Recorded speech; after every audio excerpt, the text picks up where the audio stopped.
Mamlakatimizning eng go'zal ko'chalaridan biri bo'lmish Angrenning Yangiobod tog'laridamiz. Bilamizki, Angren Toshkent viloyatining eng purviqor tog'lar joylashgan, qo'shni respublika bilan chegaradosh. Mana shu qorli tog'larning orqasida qo'shni respublika bilan chegaradosh joylar bor. Bu yer mamlakatimizning boshqa viloyatlariga nisbatan o'zining buloqlarining soni ko'pligi bilan, sersuv daryolarining ko'pligi bilan farq qiladi.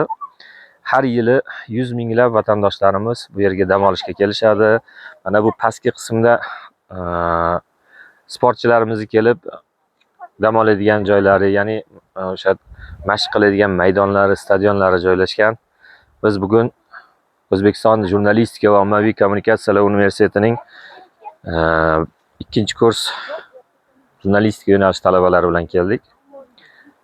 Asosiy maqsadimiz, bilamizki, talabalarga faqat dars berish, faqat nazariy darslar yoki amaliy mashg'ulotlargina emas, balki o'sha vatanga nisbatan muhabbatni mana shunday go'zal bir go'shalarga olib kelib, ularga asl vatan faqat bobolardan qolgan qadim joylargina emas, u undan-da qadimiyroq bo'lgan bir necha million yillik purviqor tog'lar. Har bir tuproqni qadriga yetish uchun mana shunday go'zal bir go'shalarga olib keldik. Bu archalar ham bir necha yuz yillik archalar bo'lib, olimlar ta'kidlashicha, archa inson salomatligi uchun eng foydali daraxtlardan biri hisoblanar ekan. Shunday ekan, siz azizlarga ham tavsiya qilamiz.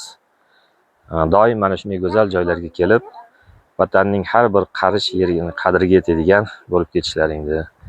Yanada nima deydi, tabiat qo'ynida inson naqadar aslida ojiz bir banda ekanligini his qilib ketishligiga yordam beradi va siz albatta estetik jihatdan zavq olib ketishligingizga bir ko'mak beradi degan umiddaman. Biz davom etamiz, tepaga chiqamiz endi. Ana yuqoriga chiqishimiz kerak. U yerdagi taassurotlarni ham aytib o'tamiz.